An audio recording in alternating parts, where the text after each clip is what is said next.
ভূমিকা হচ্ছে এখানে, তাই তো? আচ্ছা, এর আরো অনেকগুলো স্ট্রাকচার আছে, আমরা এখন সবগুলো স্টাডি করতেছি না। যেমন এটা হলো তার কি ফুলকা, এর মধ্যে ফুলকা আছে কয়টা আছে? চারটা। আর এটা কি কান্তর। এইখানে দেখো একটা পর্দা আছে, এই পর্দার নাম কি? আচ্ছা, যাই হোক, এটা দিয়ে ঢাকা থাকে। আমরা আমাদের মূল ফোকাসে চলে যাই। আমরা হচ্ছে প্রথমে বায়ুথলি দেখবো। হ্যাঁ, ধরো একটা রুই মাছ দিয়ে একবারে 3টা প্র্যাকটিক্যাল করা যাবে।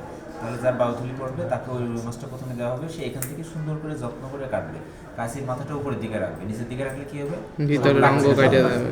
তাহলে প্রথমেই দেখো আমি কাশির মাথাটা উপরের দিকে ঊর্ধ্বমুখী করে কাটতেছি। জি স্যার।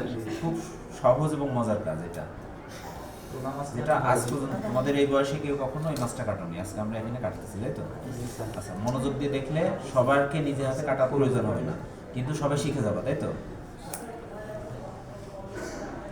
আর এই ধরনের ক্লাসের অ্যাক্টিভিটি দরকার হলো প্রত্যেকের জন্য আলাদা আলাদা একটা করে মাছ নিয়ে আসলে সুবিধা হয়। হ্যাঁ, সবাই নিজে প্র্যাকটিসটা করতে পারে। আচ্ছা, ধরো আমরা বায়ুথলি বা পট্ট পৌঁছে গিয়েছি। বায়ুথলি বা পট্ট কোথায় থাকে? এটা হলো তার পৌষ্টিকতন্ত্র। এটা কি পৌষ্টিকতন্ত্র, তাই তো? আচ্ছা, পৌষ্টিকতন্ত্র মানে কি? তার একদম মুখ থেকে শুরু করে যে বিভিন্ন ধরনের নাড়িভুড়ি যা আছে সবই আছে, তাই না? বৃহদন্ত্র পর্যন্ত মানুষের যে রকম আছে, এরও অত সব কিছু নাই, কিন্তু কিছু জিনিস আছে, তাই তো? এর নিচে এটা আমরা এক পাশে সরাই দেবো, সরাই দিয়ে নিচে কি দেখতে পাবো? বায়ুথলি বা পট্টা। তাহলে যে কোনো এক পাশে সরাই দিয়ে বায়ুথলি বা পট্টা বের করে নিয়ে আসবো। এই যে বের করে নিয়ে আসবো।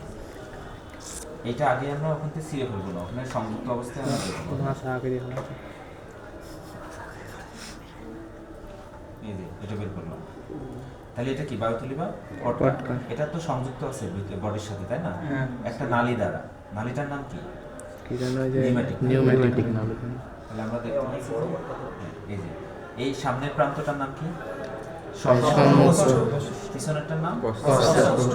আর এর সংযুক্ত একটা নালীর সাহায্যে ঝুলে আছে। এই যে এই নালীটা দেখা যাচ্ছে, এই যে দেখা যাচ্ছে নালীটা।